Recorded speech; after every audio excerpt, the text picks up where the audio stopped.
ನಮಸ್ಕಾರ, ನೀವು ನೋಡ್ತಾ ಇದ್ದೀರಾ ಉತ್ತರ ಕರ್ನಾಟಕ ಸುದ್ದಿವಾಹಿನಿ. ನಾನು ಪ್ರಿಯಾ ಶ್ರೀಗುರು. ವಿವಿಧ ರಾಜ್ಯಕ್ಕೆ ಅಕ್ರಮವಾಗಿ ಗುಟ್ಕಾ, ಪಾನ್ ಮಸಾಲ, ತಂಬಾಕು ತಯಾರಿಸಿ ಸಾಗಿಸುತ್ತಿರುವ ಬೀದರ್ ಕೈಗಾರಿಕಾ ಪ್ರದೇಶದಲ್ಲಿನ ಅಡ್ಡೆ ಮೇಲೆ ವಾಣಿಜ್ಯ ತೆರಿಗೆ ಇಲಾಖೆ ಅಧಿಕಾರಿಗಳು ದಾಳಿ ನಡೆಸಿದ್ದಾರೆ.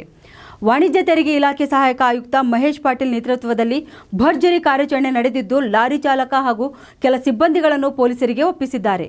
ಇಂಗ್ಲಿಷ್, ತಮಿಳು, ಮರಾಠಿ, ತೆಲುಗು, ಹಿಂದಿ, ಕನ್ನಡ, ಉರ್ದು ಸೇರಿದಂತೆ ವಿವಿಧ ಭಾಷೆಯಲ್ಲಿ ಸುಮಾರು 40 ನಮೂನೆಯ ಕಳಪೆ ಗುಟ್ಕಾ, ಪಾನ್ ಮಸಾಲ, ತಂಬಾಕು ತಯಾರಿಸಿ ವಿವಿಧ ರಾಜ್ಯಕ್ಕೆ ಸಾಗಿಸುತ್ತಿರುವ ಅಡ್ಡೆ ಪತ್ತೆ ಹಚ್ಚಿದ ವಾಣಿಜ್ಯ ತೆರಿಗೆ ಇಲಾಖೆಯ ಅಧಿಕಾರಿಗಳು ಮಧ್ಯರಾತ್ರಿ ಕಾರ್ಯಾಚರಣೆ ನಡೆಸಿ ಸುಮಾರು 1 ಕೋಟಿ ಮೌಲ್ಯದ ಕಚ್ಚಾ ವಸ್ತುಗಳು ಹಾಗೂ ಗುಟ್ಕಾ ಮತ್ತು ಪಾನ್ ಮಸಾಲವನ್ನು ಪತ್ತೆ ಹಚ್ಚಿದ್ದಾರೆ.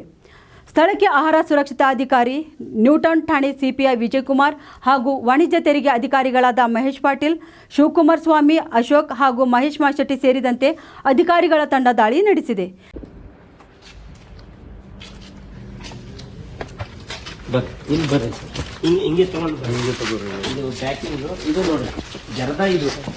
ಇದು ಜರದ ತಂಬಾಕು ಸರ್. ತಂಬಾಕು ಇದೆಯಲ್ಲ,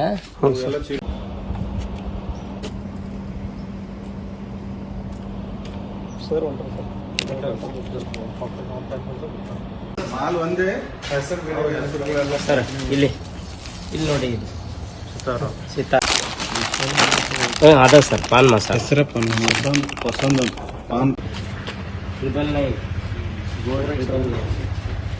ಎಲ್ಲ ತಗೊಳ್ಳಿ, ಆಮೇಲೆ ಇದು ತಗೊಳ್ಳಿ, ಇದರಲ್ಲಿ ಇದೆ ಪ್ಯಾಕಿಂಗ್ ಮಟೀರಿಯಲ್ ಇಲ್ಲಿದೆ. ಚೋಕರ್ ಅಂತ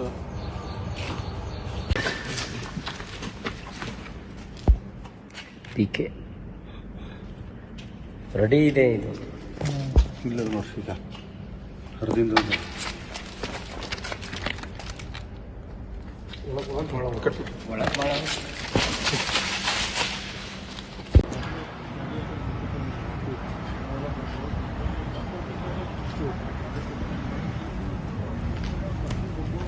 ಇಲ್ಲಿ ಯಾರು ಇಲ್ಲ.